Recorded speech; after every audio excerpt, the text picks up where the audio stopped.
সাগর পাড়ে যদি বালুর পরিবর্তে অসংখ্য কাঁচের তৈরি পাথর থাকে তাহলে তো অবাক হতেই হয়।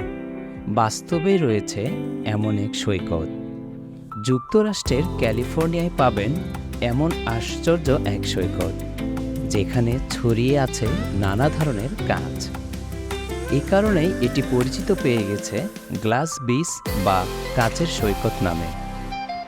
শুনে অবাক হবেন, উপকূলীয় এলাকায় বাস করা মানুষের ফেলা নানা ধরনের আবর্জনা আর জঞ্জাল থেকে সৃষ্টি এমন আশ্চর্য সৈকতের।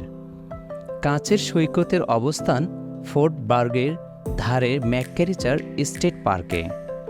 প্রশান্ত মহাসাগর তীরের এই সৈকত অনন্য দুটি কারণে। একটি হলো এটি তৈরিতে বড় অবদান মানুষের। দ্বিতীয় ব্যাপারটি হলো সময় আর সাগরের ঢেউ কিভাবে মানুষের একটি ভুলকে সংশোধন করে দেয়, তা এই সৈকতটি এর উজ্জ্বল উদাহরণ। এবার বরং এই সৈকত সৃষ্টির ইতিহাসটি জেনে নেওয়া যাক। 1949 থেকে 50 সালের দিকে এখন যেখানে কাঁচের সৈকতের আশেপাশের এলাকা ছিল মানুষের আবর্জনা ফেলার জায়গা, ফোর্ট বার্গের বাসিন্দারা গৃহস্থালী যত জঞ্জাল আছে সব উপর থেকে ছুঁড়ে ফেলত এখানে। তাদের এসব অদরকারি জিনিসের মধ্যে ছিল প্রচুর কাঁচ, নানা ধরনের ভাঙ্গা যন্ত্রপাতি, এমনকি পরিত্যক্ত গাড়িও। 1960-এর দশকের গোড়ার দিকে স্থানীয় প্রশাসনের পক্ষ থেকে এখানে জঞ্জাল ফেলা নিয়ন্ত্রণের চেষ্টা শুরু হয়।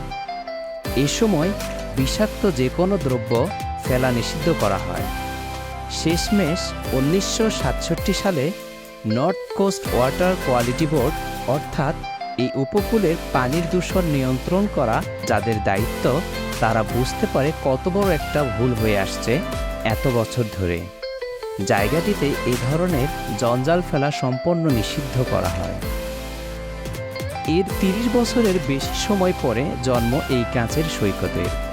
কিভাবে বছরের পর বছর ধরে সাগরের ঢেউ সৈকতের জঞ্জাল ধুয়ে মুছে নিয়ে যায়, তারপর এক সময় জলের তোড়ে এগুলো আবার ফিরে আসে, তবে চেহারা একেবারেই বদলে, মানে নানা রঙের ছোট মসৃণ টুকরো হিসাবে, যেগুলো দেখে রত্ন পাথর বলে মনে হয়।